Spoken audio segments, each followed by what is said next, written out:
નમસ્કાર, આપ જોઈ રહ્યા છો મંતવ્ય ન્યૂઝ સીધો સંવાદ સાથે હું રોનક મોઠવાડિયા।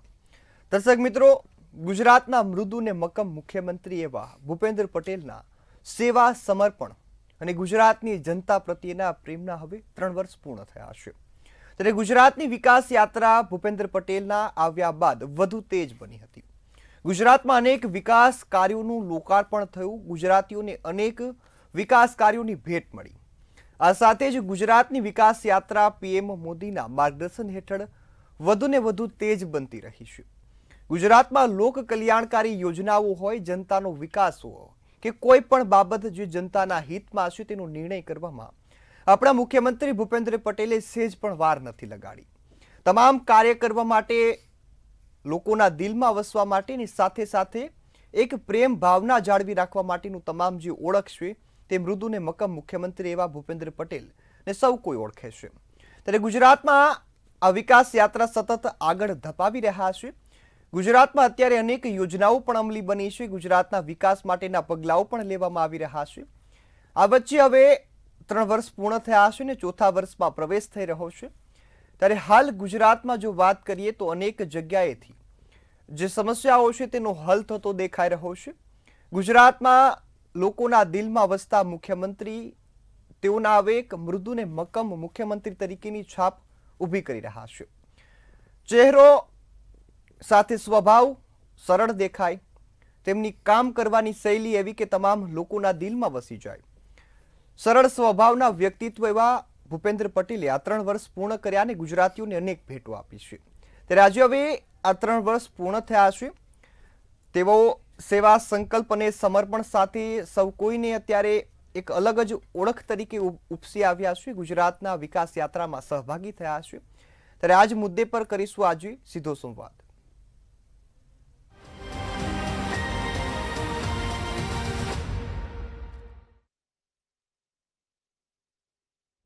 તો વિકાસલક્ષી યોજનાઓની વાત થતી હોય કે સંકટ સમયનું આયોજન, વિકાસલક્ષી યોજનાઓમાં તો ગુજરાત સૌથી આગળ ધપાવી રહ્યા છે, પરંતુ સંકટ સમય એટલે કે જ્યારે એર ઇન્ડિયાનું પ્લેન ક્રેશ થયું હતું એ સમયે પણ જે પ્રકારની કામગીરી હતી તે ખૂબ જ બિરદાવવા લાયક હતી। એ બાદ શહેરી વિકાસ વર્ષ 2025 તરીકે પણ જાહેર કરવામાં આવ્યું અને આ સાથે જ શહેરી વિકાસ વર્ષ એટલા માટે ઉજવાઈ રહ્યું છે કે ગુજરાતના તમામ શહેરોને વૈશ્વિક સ્તરના જે શહેરોની ઓળખ મળે, શહેરોનો વિકાસ થાય, સાથે સુવિધાઓમાં પણ વધારો થાય। સાથે ગુજરાતની જનતા, ગુજરાતની મહિલાઓ અને ગુજરાતના વિદ્યાર્થીઓ માટે પણ અનેક યોજનાઓ અમલી બની છે। ગુજરાતમાં મુખ્યમંત્રીના 3 વર્ષ જે સફર છે સૌ કોઈ યાદ કરી રહ્યા છે, કારણ કે આ સફરમાં લોકપ્રિય ચહેરો બન્યા હોય તો એ ભૂપેન્દ્ર પટેલ છે। ત્યારે આ સાથે જ આ વખતે ખેડૂતો માટે પણ ખૂબ મહત્વનો નિર્ણય લેવામાં આવ્યો। 10,000 કરોડનું ઐતિહાસિક રાહત સહાય પેકેજ જાહેર કરવામાં આવ્યું અને એ સાથે જ ગુજરાતના ખેડૂતોને પણ પગભર કરવાનો એક પ્રયાસ થયો છે। કમોસમી વાવઠાએ તો ગુજરાતના ખેડૂતોનો ટેકો છીનવી લીધો હતો, પરંતુ હવે ભૂપેન્દ્ર દાદાની સરકાર ખેડૂતોના ટેકે આવી છે। આ સાથે ગર્ભવતી ધાત્રી યોજના હોય, આ સાથે પ્રધાનમંત્રી જન આરોગ્ય યોજના હોય, નમો લક્ષ્મી યોજના હોય, જનજાતીય વિકાસને લગતી યોજનાઓ હોય, ગુજરાતમાં સ્ટાર્ટઅપની યોજનાઓ હોય, વૈશ્વિક સ્તરની જે મીટિંગોનું આયોજન થઈ રહ્યું છે, G20 આવી તમામ જે સમિટો છે તેનું પણ આયોજન થઈ રહ્યું છે, તેમાં પણ ગુજરાત અત્યારે સફળ નીવડ્યું છે। અને સૌ કોઈ ગુજરાતી માટે ગર્વની વાત હોય તો અત્યારે છે કોમનવેલ્થ ગેમ્સ 2030 કે જેની યજમાની કરવાનો મોકો પણ હવે ગુજરાતના અમદાવાદને મળ્યો છે। ગુજરાતમાં યુવાનોના વિકાસ થાય, રમતગમત ક્ષેત્રે ગુજરાતના યુવાનો આગળ વધે તે માટેના ખૂબ સરસ પ્રયાસો કરવામાં આવ્યા છે। ત્યારે આ જ મુદ્દા પર આજે ચર્ચા કરવી છે અને મારી સાથે જોડાયા છે ભાજપમાંથી શૈલેષભાઈ પરમાર, કોંગ્રેસમાંથી દલસુખભાઈ પટેલ, વિશ્લેષક તરીકે દેવાંગભાઈ શાહ, એક રાજકીય વિશ્લેષક તરીકે હિરેનભાઈ ત્રિવેદી। આપ સૌ મહાનુભાવોનું મંતવ્ય ન્યૂઝ પર સ્વાગત છે। શરૂઆત શૈલેષભાઈ આપનાથી। આપણા ગુજરાતના મૃદુ ને મક્કમ મુખ્યમંત્રીએ 3 વર્ષ પૂર્ણ કર્યા છે, વિકાસ યાત્રાને આગળ ધપાવી છે, કઈ રીતે જોઈ રહ્યા છો અને વિકાસ યાત્રા આપના મતે ગુજરાતીઓ માટે કેટલી સફળ નીવડી? રોનકભાઈ, પ્રથમ તો આપણા મુખ્યમંત્રી શ્રી સજ્જન, સરળ, સૌમ્ય, કસાયેલા અને ઘડાયેલા મૃદુ પણ મક્કમ એવા ભૂપેન્દ્રભાઈ પટેલને આમ તો વધારે વર્ષ છે, પણ સતત એમ આ તમમાં સતત 3 વર્ષ પૂરા કરવા બદલ અભિનંદન છે. વાત કરીએ સરકારની, તો તમે હમણાં વાત કરી એમ ટેકાના ભાવે મગફળી ખરીદવાની સરકારની વાત હોય, ખેડૂતોને સહાય આપવાની વાત હોય, કિસાન સન્માન નિધિની વાત હોય, એ પણ ઝડપથી પહોંચાડવાની વાત હોય, આ તમામમાં અગ્રેસર રહ્યા છે કેન્દ્ર સરકાર અને રાજ્ય સરકાર બંને. પણ જે પ્રકારે ભૂપેન્દ્રભાઈ પટેલના આવ્યા પછી કાયદો અને વ્યવસ્થા, લો અને ઓર્ડરની સ્થિતિ જે છે એ આખી જે જુદા પ્રકારની, અને જે લોકો અસામાજિક તત્વ છે, જે લોકો બુટલેગરો છે, એમને કઈ રીતે નાથવા એ પણ કામ એમણે કર્યું છે. ડિમોલેશન જેવું મોટું કામ પણ જે ગેરકાયદેસર દબાણ કરી રહ્યા છે એમાં પણ લેન્ડ ગ્રેબિંગથી લઈ અને ડિમોલેશન ગેરકાયદેસર છે એમાં પણ કામ કર્યું છે. અને જોવા જઈએ તો રોનકભાઈ, મહિલા સશક્તિકરણ હોય, એ કાયદો વ્યવસ્થાની વાત હોય, ખેડૂતોની વાત હોય, એ મહિલાઓની વાત હોય, એ તમામમાં ગુજરાત અગ્રેસર રહ્યું છે. એ નમો લક્ષ્મીની વાત હોય કે જે લખપતિ દીદીની વાત હોય, એ તમામમાં ગુજરાત અગ્રેસર રહ્યું છે. જી બિલકુલ. દલસુખભાઈ, હું આપની પાસે આવીશ. ખાસ શૈલેષભાઈએ વાત કરી, અને ગુજરાતની જનતા અત્યારે ભૂપેન્દ્ર પટેલને એક મૃદુ ને મુખ્યમંત્રી એવા મૃદુ ને મક્કમ ચહેરો, સ્વભાવ સરળ, પરંતુ એમના કામને અત્યારે ખૂબ વખાણ થઈ રહ્યા છે, પ્રશંસા થઈ રહી છે. આપ કઈ રીતે જોઈ રહ્યા છો કે આ 3 વર્ષની જે વિકાસ યાત્રા હતી આપના મતે કેવી હતી?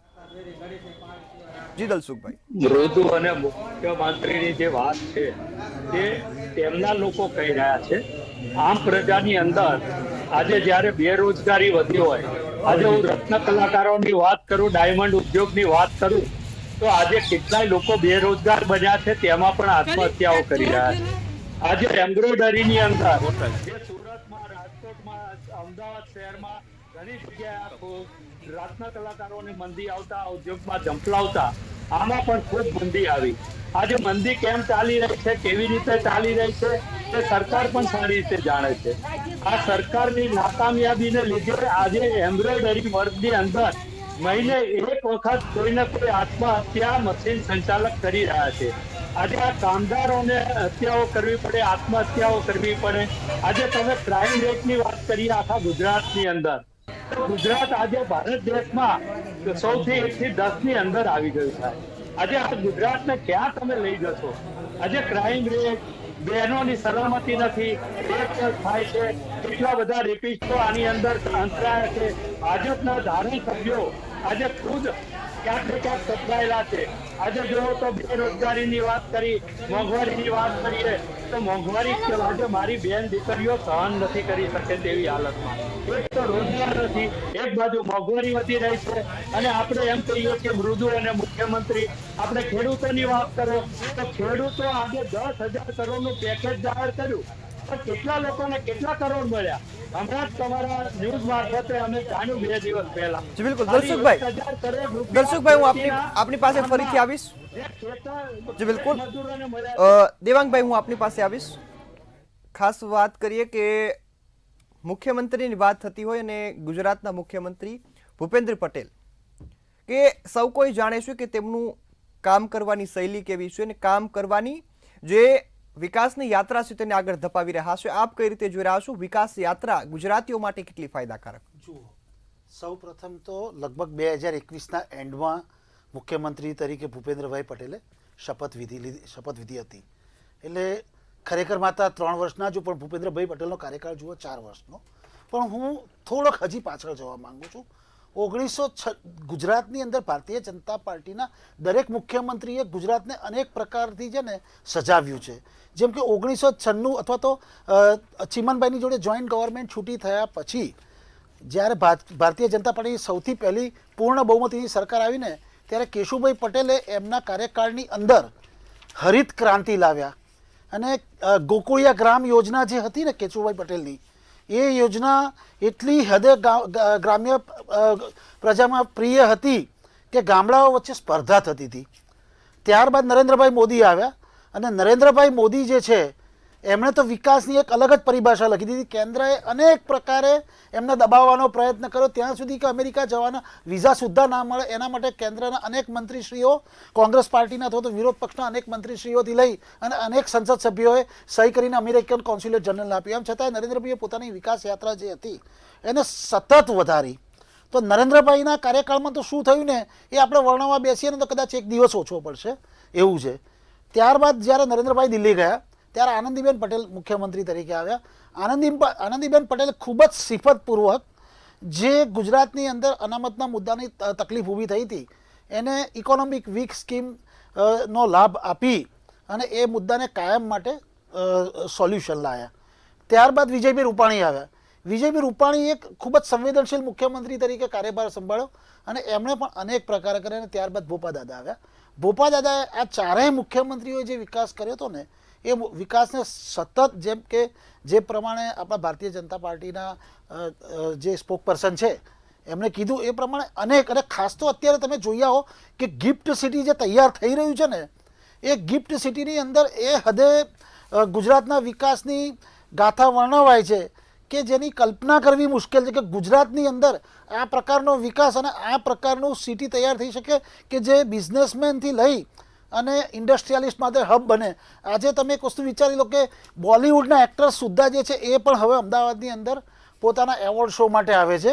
એટલે ગુજરાત આ હદે વિકાસમાં આગળ ધપધપી રહ્યું છે અને ભયંકર સ્પીડે આગળ વધી રહ્યું છે. ઠીક છે, થોડી ઘણી તકલીફો છે, એ તકલીફો દૂર કરવા માટેના પ્રયાસો કોઈ પણ રાજ્ય સરકાર જે હોય એ કોઈ પણ સંજોગોની અંદર એવું ના માને કે પોતાના ત્યાં જે નાગરિકો છે એ મુશ્કેલીમાં આવે. અગર કોઈ જગ્યાએ તકલીફો ઊભી થઈ તો રાજ્ય સરકાર એને તકલીફોને દૂર કરવા માટે અને એના માટે શક્ય હોય એટલા જરૂરિયાત કરતાં પણ વધારે સંનિષ્ઠ પ્રયાસો કરી રહી છે. એમાં કોઈ ના નથી. એટલે ભૂપેન્દ્રભાઈ પટેલની સરકાર જે છે એ પણ એટલી જ, અને ખાસ તો તમે જુઓ કે ડ્રગ જે છે, ડ્રગનું દૂષણ જે ગુજરાતની અંદર હતું, જે એવું નથી કે આગળના મુખ્યમંત્રીઓ કામ નથી કર્યું, પણ જે રીતના ભૂપેન્દ્રભાઈ પટેલની આગેવાની હેઠળ ડ્રગનું દૂષણ જે રીતના ડામવામાં આવી રહ્યું છે ને સતત દર 2 દિવસે તમે ન્યૂઝપેપરમાં સમાચાર વાંચતા છો. હમણાં જ આપણે હેડલાઇનમાં બી વાંચ્યું કે કંઈક 3-4 કરોડ રૂપિયાનું ડ્રગ્સ આજે પણ પકડાયું છે. તો એવી રીતના સતત ગુજરાતને ડ્રગ મુક્ત કરે, કેમ કે આ નશાખોરી એક એવી વસ્તુ છે કે જે ગુજરાતની યુવા પેઢીને અથવા તો યુવા ધન કે જે ટેલેન્ટેડ યુવા ધન છે એના ભવિષ્યને ખેદાન મેદાન કરી શકે એમ છે. તો એના માટે સંપૂર્ણ ભાજપા સરકાર ભૂપેન્દ્રભાઈની આગેવાની હેઠળ સતર્ક છે. અને બીજી બધી વાત ઠીક છે, પણ આપ વિચારો કે 2002થી અગાઉ કોંગ્રેસના રાજમાં બુલેટ પ્રૂફમાં ભગવાન જગન્નાથજીને કાઢવા પડતા હતા, પણ જે દિવસથી નરેન્દ્રભાઈ મોદીએ સરકાર સંભાળી ત્યારથી લઈને અત્યાર સુધીમાં એક પણ દિવસનું 30 લાખ માણસ જ્યારે જગન્નાથ મંદિરની રથયાત્રામાં એન્જોય કરતું હોય ત્યારે બિલકુલ નાનામાં નાનું પણ છમકલું ના થાય. એનાથી મોટી ગુજરાતની ભાજપા સરકારોની શું સફળતા ના હોઈ શકે એમ. જી બિલકુલ. એના માટે ગુજરાત પોલીસ બી આભારી છે. જી બિલકુલ. દેવાંગભાઈ, ફરીથી આપની પાસે આવીશ. હિરેનભાઈ, હું આપની પાસે આવીશ.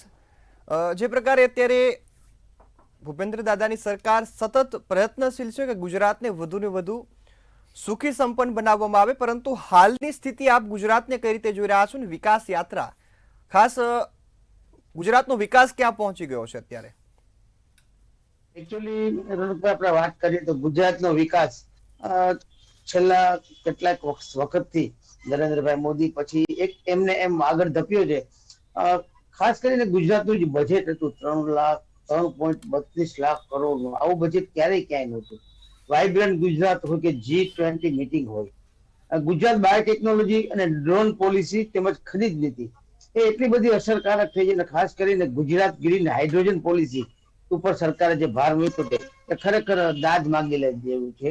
રમત ગમત ક્ષેત્રે ખરેખર ગુજરાત સરકારે સારી એવી નીતિ ઘડીને યુવાનોને પ્રોત્સાહન આપ્યું છે. એને કારણે જ આગામી 2030માં કોમનવેલ્થ 2030 કરીને આવવાનું છે, એમાં પણ ગુજરાત સરકારનો મહત્વનો મુદ્દો રહેશે. ધંધા અને રોજગાર ક્ષેત્રે પણ ભૂપેન્દ્રભાઈ પટેલની સરકારે ખરેખર સારું એવું કાટું કાઢ્યું છે. અહીંયા વખાણ કરવાની વાત એવું નથી, પરંતુ ખાસ કરીને હજારો કરોડો રૂપિયાનું ડ્રગ્સ જે 3 વર્ષના સમયમાં પકડાયું છે, એવું ડ્રગ્સ છેલ્લા 50 વર્ષમાં મારી કારકિર્દીમાં ક્યારે મેં આવું ડ્રગ્સ પકડી જોયું નથી. ડ્રગ્સ ક્યાંથી આવે છે, શું આવે છે, કેવી રીતે પકડાય છે, અન્ય રાજ્યોમાં જઈને પણ ગુજરાત સરકારના જવાનોએ ડ્રગ્સ પકડ્યું છે.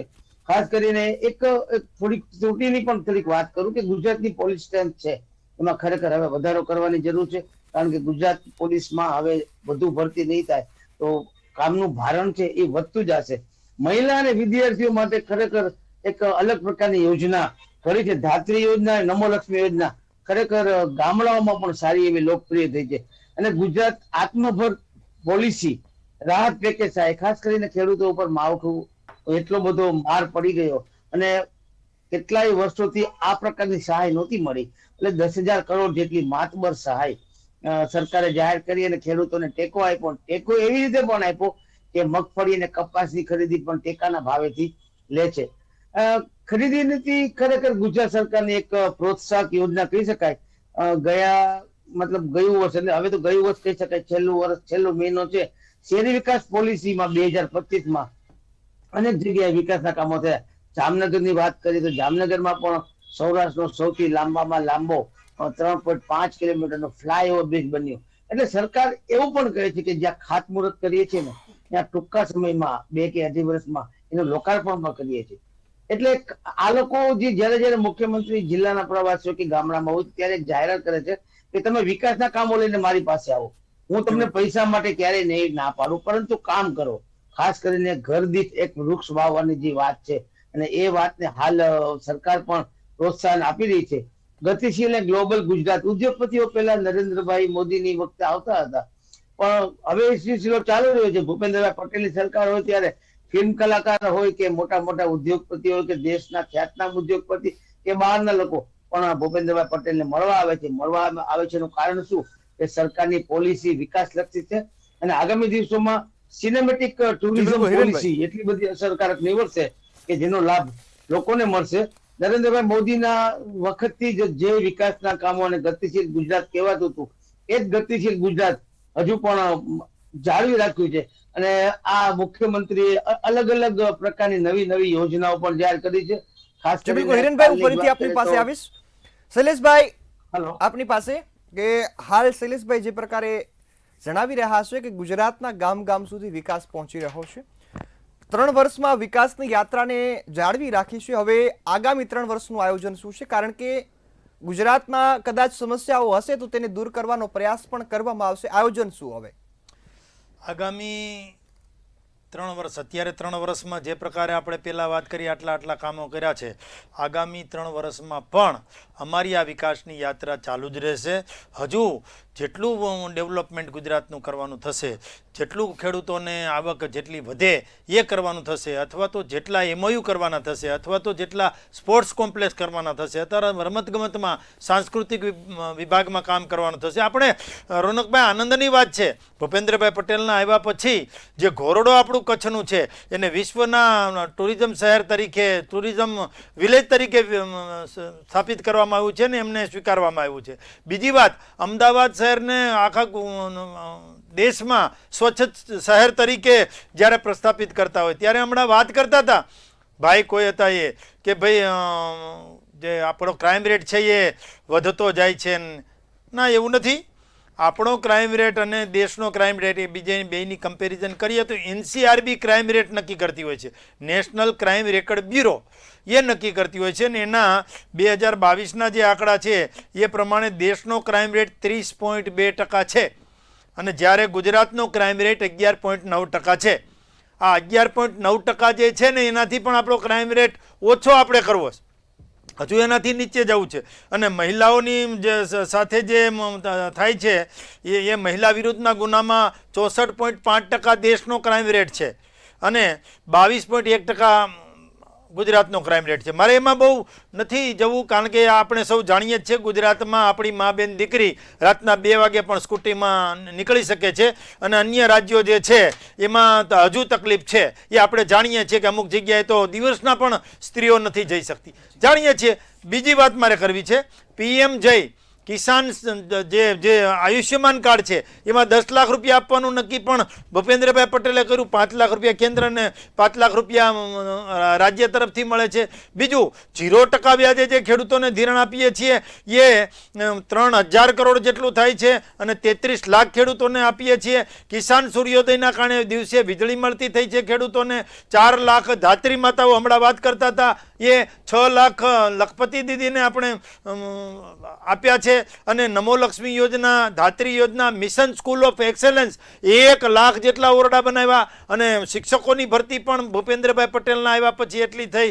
આદિજાતિ વિકાસની વાત કરીએ તો જનજાતીય ગૌરવ દિવસ તરીકે બિરસા મુંડાનો 150મી જન્મ જયંતિ હતી તો એને આપણે જનજાતીય ગૌરવ દિવસ તરીકે ઉજવવાનું નક્કી કર્યું. અને ડ્રગ્સ અને દારૂની વાત હમણાં કરતા હતા તો હજી હું કહું છું, તમારા ઓછા આંકડા છે, હું કહું છું એક જવાબદાર પ્રવક્તા તરીકે કે ગુજરાતમાં 1600 કિલોમીટરના દરિયાકાંઠેથી 35,000 કરોડનો ડ્રગ્સ 2017થી અત્યાર સુધીમાં આવ્યો છે. અને એ અમે પકડ્યો છે. 21,000 કરોડનો દારૂ એ ઇંગ્લિશ અને દેશી બંને થઈને પકડ્યો છે. એસએમસીએ પકડ્યો છે. હવે આ ના પકડ્યો હોય અને યુવાનોના મોઢામાં શરીરમાં જાય તો શું થાય? હજુ જેને જેટલા લાંચન લગાવો એટલા લગાવે. ભૂપેન્દ્રભાઈ પટેલની સરકાર યુવાનોના પેટમાં ડ્રગ્સ નહીં જવા દે. જેટલો ડ્રગ્સ પકડવાનો થશે, જેટલો દારૂ પકડવાનો થશે એ તમામ પકડીશું. જી બિલકુલ, ગમે તે વાતો કરીએ. જી બિલકુલ શૈલેષભાઈ, હું ફરીથી આપની પાસે આવીશ. દલસુખભાઈ, હું ફરીથી આપની પાસે આવીશું કે ખાસ તમે વાત કરી અને શૈલેષભાઈએ જે અત્યારે જણાવ્યું આગામી 3 વર્ષનું આયોજન અને અત્યાર સુધીની યોજનાઓ કેટલી સફળ? આમાં તો પહેલા તો પ્રજાલક્ષી જે પ્રશ્નો છે, આજે ખેડૂતો આત્મહત્યાઓ કરી રહ્યા હોય, આજે 10,000 કરોડનું બજેટ ભલે જાહેર કર્યું પણ 1,000 કરોડ માંડ હજુ સુધી ખેડૂતોને આપી શક્યા છે. અને બીજી વાત રહી ખેડૂતોને પાયમાલ કર્યા છે.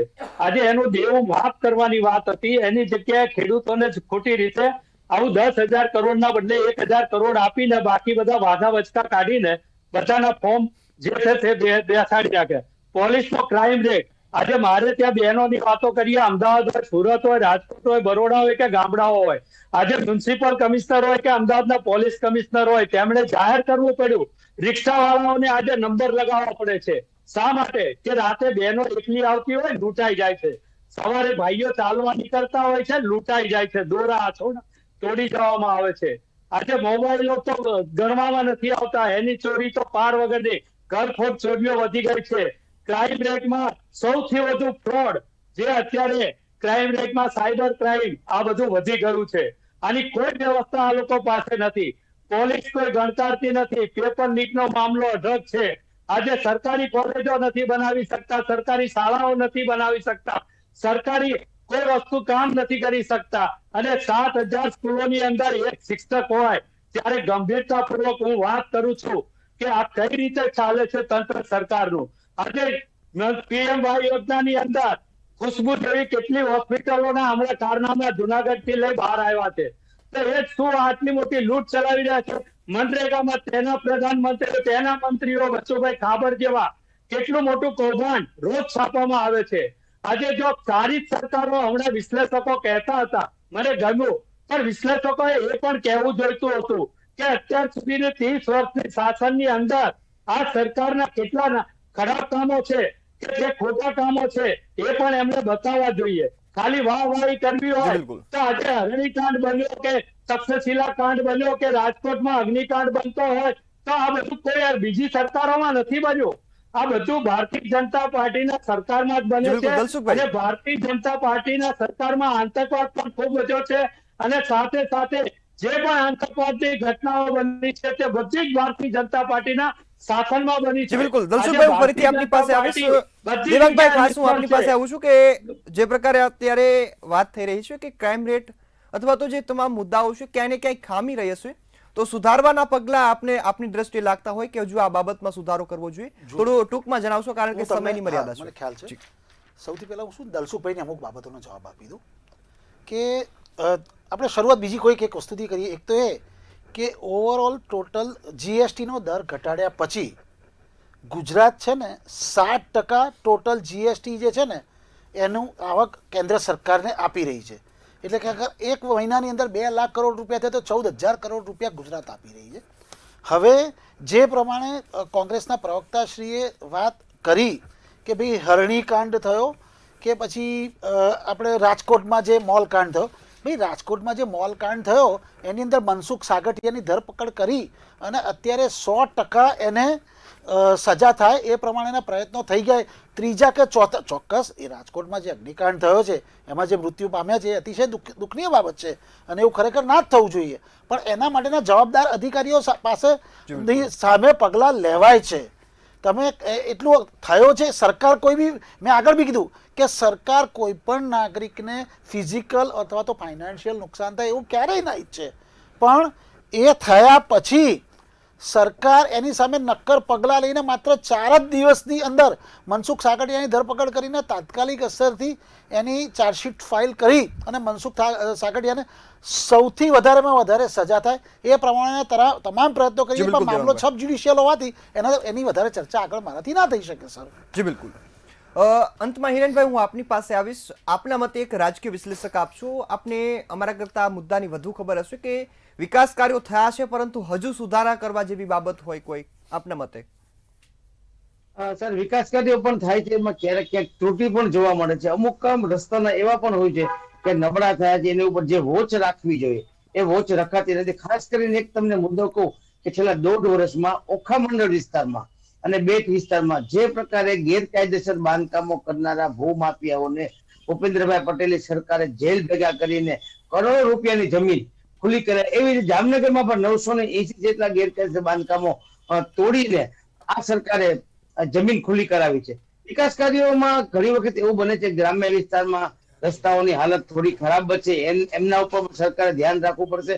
અધિકારીઓ ક્યારેક પદાધિકારીને ફોન ઉપાડતા નથી અને એમની વાત સાંભળતા નથી, એ પણ ફરિયાદ છે. એ ફરિયાદ દૂર કરવી પડશે. ખાસ કરીને પોલીસ સ્ટાફમાં પણ વધારો કરવો પડશે અને આગામી દિવસોમાં તો ભાજપ સરકાર માટે મતલબ પછી તો ચૂંટણી આવવાની છે, પણ જે કોમનવેલ્થ આવવાની છે એમાં જે ગુજરાત સરકારની કસોટી થશે એ પણ તમારે વિચારવું પડશે. રાજ્યમાં લગભગ વિકાસના કામો મોટે ભાગના થાય છે અને ખાસ કરીને ગઈકાલે જ 11 તાલુકાઓને સારું એવું ફંડ આપીને અલગ પ્રકારનો વિકાસ થયા તાલુકામાં, એ લેવલની જાહેરાત પણ રાજ્યના મુખ્યમંત્રી કરી છે. અમે આશા રાખીએ કે ખેડૂતોનું હિત પણ જોવાય, સામાન્ય લોકોને સારવારમાં તકલીફ પડે. જામનગરમાં 2 હોસ્પિટલ છે, આયુષ હોસ્પિટલ અને JSY હોસ્પિટલ, એની દર્દીઓને જે રીતે રોગ નથી પણ છતાં પણ એના ઓપરેશન કરી નાખ્યા. આ પ્રકારના જે 2-5 હોસ્પિટલો છે એવા હોસ્પિટલના સંચાલકોને પણ કડક હાથે કામ લઈને એને પણ જેલ ભેગા કરવા જોઈએ, કારણ કે લોકોના આરોગ્ય ઉપર જોખમ કરતા હોય અને કાંઈ ના હોય એને ઓપરેશન કરી નાખતા હોય. આવા લોકોને આરોગ્ય વિભાગે શું કરે છે અને આવનારા દિવસોમાં ભૂપેન્દ્રભાઈ પટેલ સરકારે આરોગ્ય વિભાગમાં થોડો કડક બનાવીને આ પ્રકારનું દૂષણ જે ડોક્ટરોમાં ચાલી રહ્યું છે એ પણ દૂર કરવું જોઈએ, એવું મારું માનવું છે. જી બિલકુલ. આપ સૌ અમારી સાથે જોડાયા અને આ મહત્વના મુદ્દા પર આપે ખૂબ સરસ ચર્ચા કરી, બદલ આપ સૌનો ખૂબ ખૂબ આભાર. તો હાલ તો આ વિકાસ યાત્રા આગળ ધપતી રહી છે. મુખ્યમંત્રીએ તેમની કમાન સંભાળી ત્યારથી જ અત્યાર સુધીમાં વિકાસના અનેક કાર્યો થયા. આશા છે કે આગામી સમયમાં પણ ગુજરાતમાં આ જ પ્રકારની વિકાસ યાત્રા ચાલતી રહેશે. તો ફરી મળીશું એક નવા મુદ્દા સાથે. ત્યાં સુધી મને રજા આપશો. નમસ્કાર.